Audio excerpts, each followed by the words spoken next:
சென்னையிலே ஒரு புரட்சியை உருவாக்கிய அத்திப்பாக்கம் வெங்கடாசல நாயக்கர் அவருடைய படத்திறப்பு விழா இனிதே நடந்து முடிந்தது. இப்போது காவிரி நாடன் அவர்கள் அவர்தான் இந்த படத்தை கண்டுபிடிச்சவர். இவருக்கு இருந்த ஒரே படம், நமக்கு கிடைச்சிருக்கிற ஒரே படம் இதுதான். அது எப்படி கிடைச்சது, அதை பற்றிய ஒரு குறிப்பை, ஒரு உரையை இங்கே நிகழ்த்துவார். அவரை வரவேற்கிறேன். அத்திப்பாக்கம் வெங்கடாசல நாயக்கர் ஒரு நாத்திகர் அல்ல, தயவு செய்து குறித்து கொள்ளுங்கள். அத்திப்பாக்கம் வெங்கடாசல நாயக்கர் நாத்திகர் அல்ல, ஒரு ஆன்மீகவாதி. அவருடைய அந்த இந்து மத ஆச்சார ஆபாச தரிசனி என்ற நூலை தொடங்கும் போது கடவுள் வாழ்த்து தான், கடவுள் வாழ்த்தை பாடிட்டு தான் ஆரம்பிக்கிறார். அருமை சான்றோர்களே, என் உயிரினுமினிய உறவினர்களே,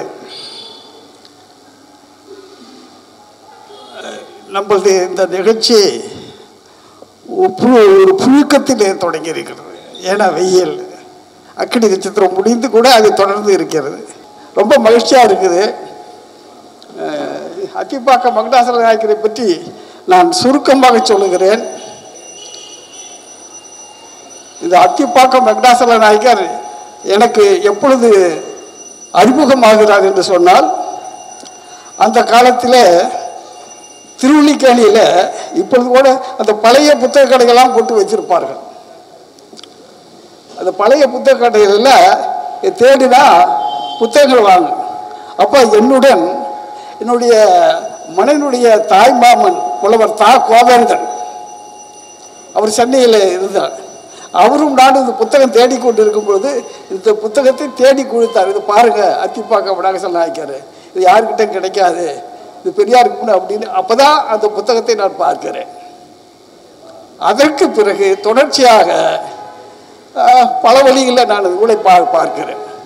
பிறகு ஐயாவிடம் சென்ற பிறகு, ஆனைமுத்து ஐயாவிடம் எனக்கு தொடர்பு ஏற்பட்ட பிறகு இந்த அத்திப்பாக்கம் வெங்கடாசல நாயக்கரை பற்றி குறிப்பிடுவார். அவர் குறிப்பிடும் பொழுது அந்த நூல் அதை பார்த்து இங்கே திருவல்லிக்கேணியில் பாரதிசாலையில் ஒரு பதிப்பாளர் இருக்கிறார். அவர் நாட்டு நகரத்தார் கதிராசன் சிறுகதை. அவர் அந்த நூலை அச்சிட்டார். அது தங்கவேல் பேராசிரியர், தங்கவேல் மாநில கல்லூரியில் தமிழ் பேராசிரியராக இருந்தவர், மதுரை பல்கலைக்கழகத்திலையும் பண்ணவர். அவர் ஒரு ஆதி தமிழர், பெரிய ஸ்காலர். அவர் அந்த நூலுக்கு விமர்சனம் எழுதியிருக்கிறார். பிறகு இப்படி இருக்கும்போது ஐயா அவர்கள், ஆனைமுத்து ஐயா அவர்கள் சொன்னார்கள், ஏயா அத்திப்பாக்கம் வெங்கடாசல நாயக்கரை பற்றி சொல்கிறான், இந்த ஊருக்காரரு, இந்த மாவட்டத்துக்காரர், அவர் வீடு எங்கேயா இருக்குது, அவர் வீடு எங்கே இருக்குது, அவங்க சொந்தக்காரங்க எங்கே இருக்கிறாங்க, அதை கண்டுபிடிக்கணும் ஐயா. அந்த கண்டுபிடிக்காம என்னையா அதெல்லாம் நம்ம எழுதிக்கிட்டு இருக்கிறோம் எப்படி என்று சொன்ன பிறகு அவர் முதல் முறையாக என்னையும் ஒரு தோழரையும் அழைத்து கொண்டு கும்மிடிப்பூண்டிக்கு போகிறோம். கும்மிடிப்பூண்டியில் அவங்க சொந்தக்காரர்கள். ஏன்னா அக்கினிக்குள்ள ஆதித்தன் பத்திரிகையில் சொல்லுகின்ற பொழுது சுண்ணாம்பாய் கால்பாய் வச்சிருந்தாரு, சூளை வைத்திருந்தார், வணிகராக இருந்தார். அங்கிருந்து வர ஊத்துக்கோட்டை பெரியபாளையத்திலிருந்து செங்கற்பட்டு மாவட்டத்துக்கு வர வண்டிய காய்கறி வியாபாரிகளை, அங்கே இருக்கிற மக்கள் இடைத்தரகர்கள் ஒரு 10 ரூபா விலைக்கு 1 ரூபாய்க்கு வாங்கி லாபம் சம்பாதித்துக் கொண்டிருக்கிறார்கள். அதை தடுக்க வேண்டும் என்பதற்காக இவரே தடுத்து மிகப்பெரிய ஒரு தடுப்பாடையை இட்டு நமது மக்களுக்கு, விவசாய மக்களுக்கு ஒரு வருவாயை உண்டாக்கி தருகிறாராம். அது அக்கினிக்குள்ள ஆயத்தில் சொல்லப்படுகிறது. அத்தகைய மனிதரை கண்டுபிடிப்பதற்கு கும்மிடிப்பூண்டி சென்றோம். அங்கே இருக்கிற அந்த உறவுகள் எல்லாம் பார்த்து ஒரு நாள் சாய்விட்டும் ஒரு பயனும் கிடைக்கவில்லை. அங்கே இருக்கிற குறிப்பை மட்டும் எடுத்துக்கொண்டு ஐயா நாங்கள் கொண்டு வந்து திரும்பினோம். அடுத்து ஒரு 2-3 மாதம் கழித்து மறுபடியும் ஒரு செய்தி கிடைக்கிறது, இங்கே செங்கற்பட்டு மாவட்டத்தில் இந்த ஊர் போகலாம் அப்படின்னு. அப்போ பெரியண்ணன், புலவர் பெரியன், என்னுடைய மாப்பிள்ளையுடைய அண்ணன், அவர் தலைமை ஆசிரியராக செங்கற்பட்டில் பணியாற்றி கொண்டு இருக்கிறார். அவர் நான் மற்ற 3 பேரையும் அழைத்து கொண்டு படப்பிடிப்பாளரை அழைத்து கொண்டு அந்த வீட்டிற்கு செல்லுகிறோம். அந்த வீட்டிற்கு சென்றால் அங்கேயும் அவர்கள் என்ற உறவினர் இல்லை. ஆனால் பல புதிய செய்திகள் கிடைத்தன. அது புதிய செய்திகள் என்று சொன்னால் மன்னிக்க வேண்டும், நாம் பெரியார் கழகத்தை சேர்ந்தவர்களாக இருந்தாலும் வெறிபிடித்தவர்களாக இருந்திருக்கிறோம். அங்கே இருந்த ஒரு ஆசிரியர், பிடி ஆசிரியர், தன்னுடன் பணியாற்றிய ஒரு பிராமண தோழருடைய நாமத்தை நாக்கால் அழித்தாராம். அதுக்காக இடைநீக்கம் செய்யப்படுகிறார். அவர் பேர் மன்னிக்க வேண்டும், சம்பந்தம் என்று பெயர். அந்த காலத்தில் அவ்வளவு தீவிரமான திராவிடர் கழகத்தை சேர்ந்தவர். இது போன்ற செய்திகள் கிடைத்தன. பிறகு வேறு மற்ற செய்திகள் ஒன்றுமே கிடைக்கவில்லை. இருந்தாலும் நாங்கள் சில குறிப்புகளை எடுத்துக்கொண்டு வெறும் தோல்வியாகவே திரும்பினோம். பிறகு ஒரு 2 திங்கள் கழித்து, ஐயா பந்தவாசி பக்கம் அத்திப்பாக்கம்னு இருக்குதான், அங்கே போகலாம் அப்படின்னு சொல்கிறார். சரின்னு வண்டி எடுத்துக்கொண்டு பெரும் முயற்சியில் ஆட்களை திரட்டி கொண்டு வந்தவாசி செல்கிறோம். வந்தவாசி சென்றால்தான் வந்தவாசியில் தான் பள்ளிக்கூட உயர்நிலைப் பள்ளியில் தான் அத்திப்பாக்கம் உயர்நிலைப் பள்ளி, அங்கே தான் அத்திப்பாக்கம் என்ற பெயர் பலகையை பார்க்கிறோம். மற்றவர்கள் அத்திப்பட்டு அத்திவாக்கம் அத்திப்பாக்கம் என்று வந்தவாசியில் இருக்கிற அரசு மேல்நிலைப் பள்ளி தான் ஆத்தியம். அப்புறம் அங்கே இருக்கிற தலைமை ஆசிரியர்கள், அப்புறம் அங்கே பணியாற்றுகின்ற நம் உறவினர்கள், டிரான்ஸ்போர்ட்டில் பணியாற்றுறவங்க எல்லாம் கண்டு ஒரு சில செய்திகள் மட்டும் கிடைக்கின்றன. இதோடு தான் அத்திப்பாக்கம். பிறகு அதையும் விடாமல் நீங்கள் மாநகராட்சிக்கு சென்று சைதை துரைசாமி இருப்பதனால அவர்கிட்ட சொல்லி நீங்கள் எப்படியோ கண்டுபிடிக்கணும் பழைய இது என்று சொல்லும்போது, அப்பொழுது அந்த மாநகராட்சியில் ஜெயகாந்தன் இப்பொழுது கலெக்டராகி ஓய்வு பெற்றார் நினைக்கிறேன். அங்கே அவர் அலுவலர், பெரிய அலுவலர். ஜெயகாந்தனை போய் நான் பார்க்கிறேன். பார்த்த பிறகு அவர் சில முயற்சி எடுக்கிறார். இதோடு நீ இருக்கிற தருவாயில் இந்த அத்திப்பாக்கம் குண்டாசாரியுடைய இடத்தை கண்டுபிடிக்கலையே, என்னையா நம்ம தமிழர்கள், என்னையா வன்னியர்கள் என்று ஐயா ரொம்ப நையாண்டி செய்து கொண்டிருந்தார். பிறகு ஒரு ஆண்டு கழித்தது. சிந்தாதிரிப்பேட்டை சென்று, சிந்தாதிரிப்பேட்டை உங்களுக்கு நன்றாக தெரியும், அதுதான் வன்னியர்களுடைய திருஸ்தலம். அங்கே தான் முஸ்லிம்களுக்கு எப்படியோ கிறிஸ்தவனுக்கு எப்படியோ அது மாதிரி சிந்தாதிரிப்பேட்டை அந்த காலத்தில் வன்னியர்களுக்கு ஒரு ஸ்தலம். அங்கே தான் அண்ணாசாமி நாயக்கர் பெரிய கட்டி வாழ்ந்து கொண்டு இருக்கிறார். கோயிலுடைய பின்புறத்தில் வீடு, அந்த கோயிலில் அண்ணாசாமியுடைய வீடு. அண்ணாசாமியுடைய அந்த வீட்டை இப்பொழுது இடையில மன்றமடலுக்கு இடம் வாங்கும் பொழுது அந்த வீட்டையும் விலைக்கு வாங்குவதற்கு மன்றமடல்காரர்கள் முயற்சி செய்தார்கள். ஆனால் அது சரியாக ஒத்து வரலை. அண்ணாசாமியுடைய பேரன் சிவ சண்முகம், அவர் தான் பெரும் உதவி செய்தார். அவர் தன்னுடைய பூஜை அறைக்கு அழைத்து சென்று கூட என்னுடன் ரத்தினம் அவர்கள் வருகிறார்கள். ரத்தினமும் நானும் சென்று அவருடைய பூஜை அறைக்கு செல்கிறோம். பூஜை அறையில் அண்ணாசாமி நாயக்கருடைய படம், மற்ற படங்கள் எல்லாம் இருக்குது. அடுத்தது இந்த சின்ன அந்த அண்ணாசாமி நாயக்கருடைய மனைவி அந்த காலத்தில் ஜாக்கெட் போட மாட்டாங்க, அந்த ஜாக்கெட் போடாத அந்த படமும், அவர் கம்பீரமாக உட்கார்ந்துருக்கிற இடமும், பக்கத்தில் சிவசங்கரன் பேரன் இருக்கிற இடமும் படம் இருக்கு. அதுக்கு பக்கத்தில் இந்த படம், இந்த படம் சின்ன படம் பக்கத்தில் இருக்கு, சாமி படத்திலேயே பக்கத்தில் வச்சிருக்காங்க. இந்த படத்தை பார்த்த உடனே எனக்கு ஒரு வேட்கை வந்தது. உடனே பூஜை அறையில் போய் உடனே யாருமே கை வைக்கக்கூடாது, அது ஒரு புனிதமான இடம் இல்லையா. அதை பார்த்த உடனே ரத்தனத்தை சொல்கிறேன், அந்த படத்தை கொஞ்சம் தொட்டு பார்க்கலாமே, எடுத்து பார்க்கலாமேங்கிறேன். அதுக்குள்ளே அவருடைய பேத்தி எடுத்துக்கையா அப்படின்னா, சரி அந்த படத்தை சிறிய அளவிலே இருந்தது எடுத்துக்கொண்டோம். பிறகு சிவசங்கர் கேட்குறான், யாருங்க இந்த படம்னு. அப்போ அவர் சொல்கிறாரு, அதுதாங்க அந்த காலத்தில் சாமி இல்லை போதும் இல்லைன்னு சொல்கிறாங்களே, சாமி இல்லை போதும் இல்லைன்னு சொல்கிறாங்களே, அவருங்க அவங்க சொந்தக்காரருங்க அப்படிங்கிற. அப்போ சாமி இல்லை போதும் இல்லைன்னு சொல்கிறவர் யாரு? அத்திப்பாக்கம் வெங்கடாசல நாயக். அப்போ புரிந்து கொண்டேன் அப்பொழுது சரி இவர் அத்திப்பாக்கம் வெங்கடாசல. அப்புறம் அவரும் சொல்கிறார், இந்த படம் கிடைக்கிது. அப்பொழுதுதான் இந்த படம் அத்திப்பாக்கம் வெங்கடாசல படம், இந்த படத்துக்கு நான் தேடி எடுப்பதற்கு சென்னை நண்பர்கள் மன்றத்துடைய ஸ்தாபகராக ஒரு ஸ்தாபகர்களில் ஒருவராக ரத்தினமும் நானும் இதை எடுக்கிறோம். நான் மட்டும் எடுக்கிறேன். ரத்தினமும் இதற்கு காலமாகிவிட்டார் அவர். பிறகு இந்த படத்தை கோவையில் ஐயா ஆணைமுத்தி அவர்கள் இந்த நூலெல்லாம் அச்சிடுகிறார். அப்போ தான் நூலை ஆராய்ந்து பண்ணி அச்சிடுகிறார். அச்சிடும்போது இந்த படம் வேணுமையா, கவர்னரிடம் இந்த படம் எனக்கு வேணும், ஆள் அனுப்புகிறேன் அப்படின்னார். அப்புறம் அவருடன் தோழமையாக இருக்கிற முத்தமிழ் செல்வன்கிற அனுப்பிச்சு இயக்ககத்திற்கு போய் அதெல்லாம் பார்த்துட்டு பிறகு அந்த படத்தை முத்தமிழ் செல்வம் வாங்கி கொண்டு கோவை செல்கிறார்.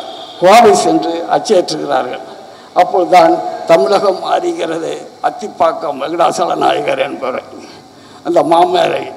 இதுதான் அந்த படத்தை நான் பார்த்ததில்லை, கண்டுபிடிச்சதில்லை, பூமிகா ரிக்கார்ட் அதை ஆவணப்படுத்தியதில் எங்களுடைய சிறு அணில் போன்ற சிறு பணியாகும். மற்ற வகையில் பிறகு இந்த நூலை பற்றி தொடர்ச்சியாக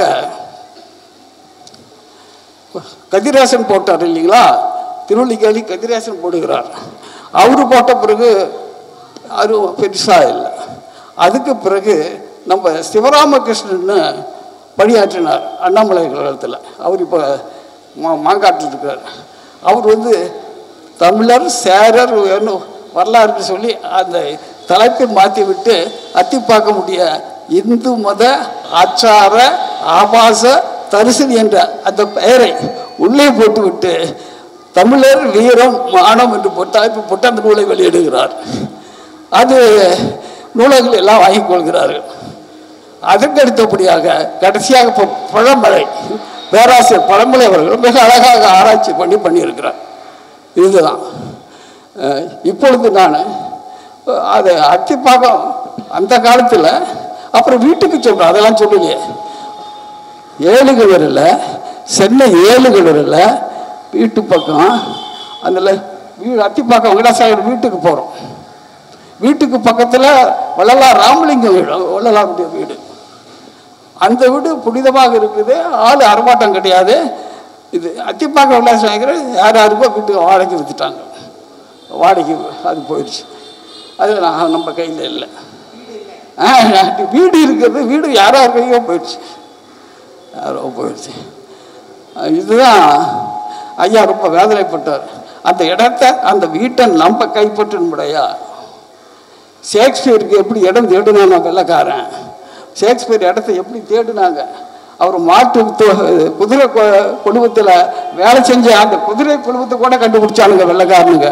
நம்ம ஒன்றுமே பண்ண முடியலையா என்று வருத்தப்பட்டார். ஆக இந்த வள்ளலார் பக்கத்து வீடு, இவர் பக்கத்து வீடு. இவர் இந்து மத ஆச்சார ஆபாச ஒரு வார்த்தையை காயின் பண்றாரு. ஆபாசங்கிற வார்த்தையை காயின் பண்றாரு அவர். சரி, அப்பொழுது ராமலிங்கனார் ஆன்ம நெறி பழக்க வழக்கங்களில் ஒரு மாற்றத்தை உண்டாக்கி வருகிறார். அப்போ ஏராளமான தமிழ் புலவர்கள் இருந்தாங்க. அவங்க எல்லாம் இந்த சிந்தனை வரவே இல்லை அவர்களுக்கு. சோமசுந்தர நாயக்கர் கூட இருக்கார். சண்டமார்தம் சோலை சோமசுந்தர நாயகர். சண்டமார்தம் என்ற வார்த்தையை போட்டு தொடங்கும்.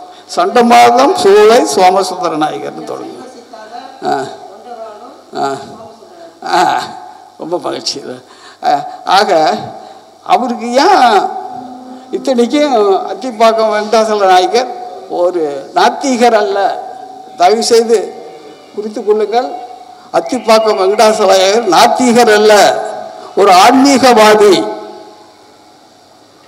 அவருடைய அந்த இந்து மத ஆச்சார ஆபாச தரிசனி என்ற நூலை தொடங்கும் போது கடவுள் வாழ்த்து தான், கடவுள் வாழ்த்தை பாடிட்டு தான் அப்போ ஆரம்பிக்கிறார். அப்படி ஒரு புரட்சிவாதி, ஒரு நாத்திகவாதி நூலை எழுதும் போது கடவுள் வாழ்த்து பாடுவாரா? ஆக கடவுள் நெறி சரியாக இருக்க வேண்டும். கடவுளுடைய பக்தி நெறி மனிதர்களை பல வகையிலும் மேம்படுத்த வேண்டும் என்பதுதானே கடவுளுடைய நெறி. அதை இருந்தும் கூட இந்த இந்து மதத்தை பற்றி ஏன் ஆபாசம் என்ற வார்த்தையை பயன்படுத்துகிறார்? எனக்கு அந்த சிந்தனை வந்தது. அத்திப்பாக்கம் வெங்கடாசல நாயக்கர் ஏன் ஆபாசம் என்ற வார்த்தையை தொடங்குகிறார்?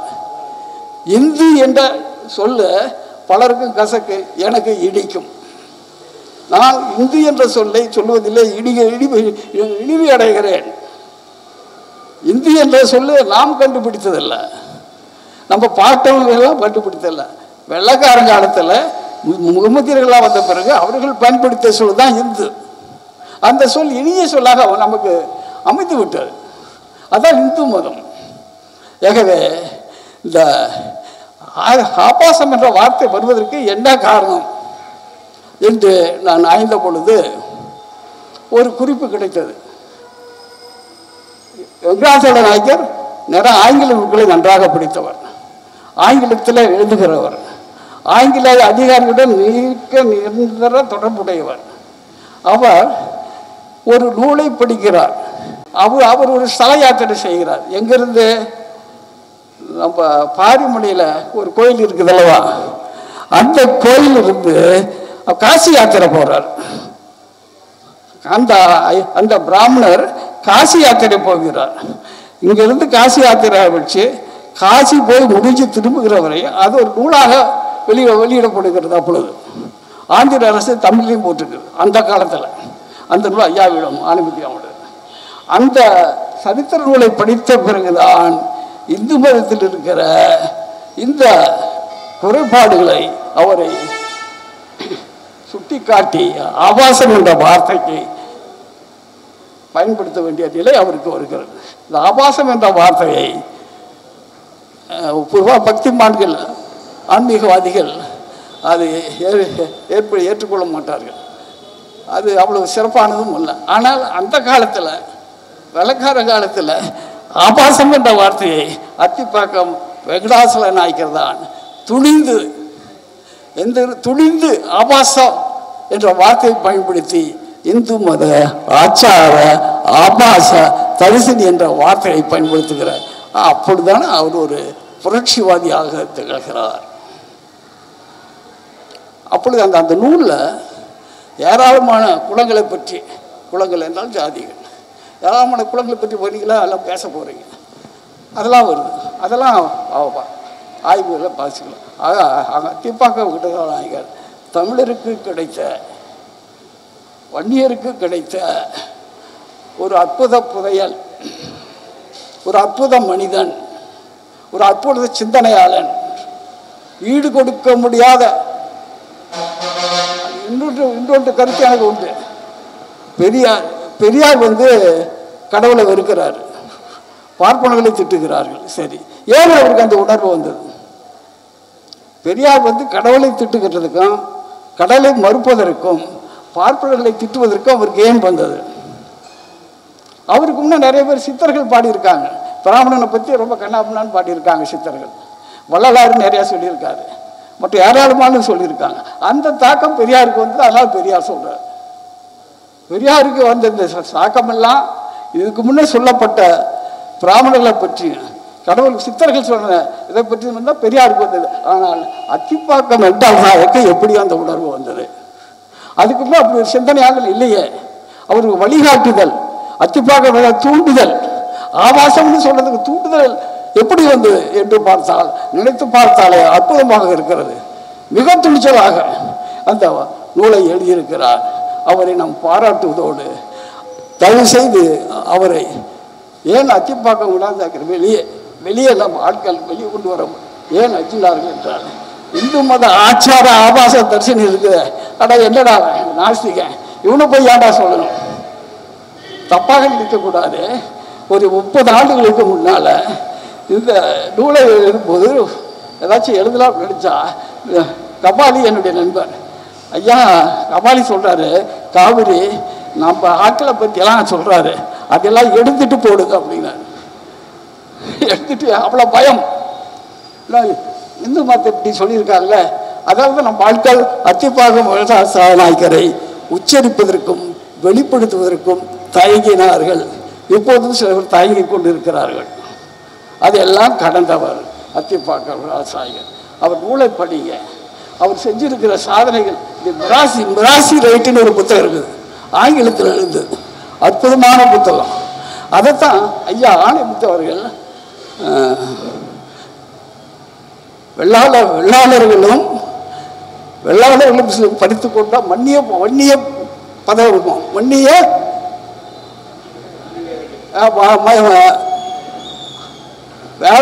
வேளாளர்களும்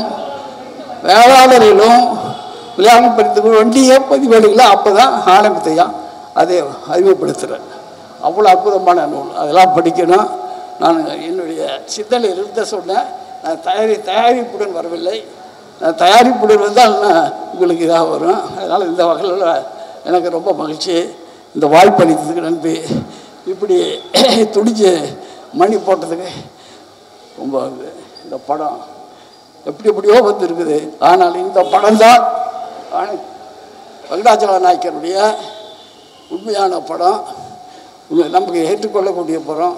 இது எல்லா வீடுகளையும் வைக்கணும், இது பெரிதுபடணும், எல்லாம் சொல்லி எனக்கு இந்த வாய்ப்பை நல்கிய அனைவருக்கும் நன்றி கூறி முடித்துக் கொள்கிறேன். வணக்கம், நன்றி, வாழ்க.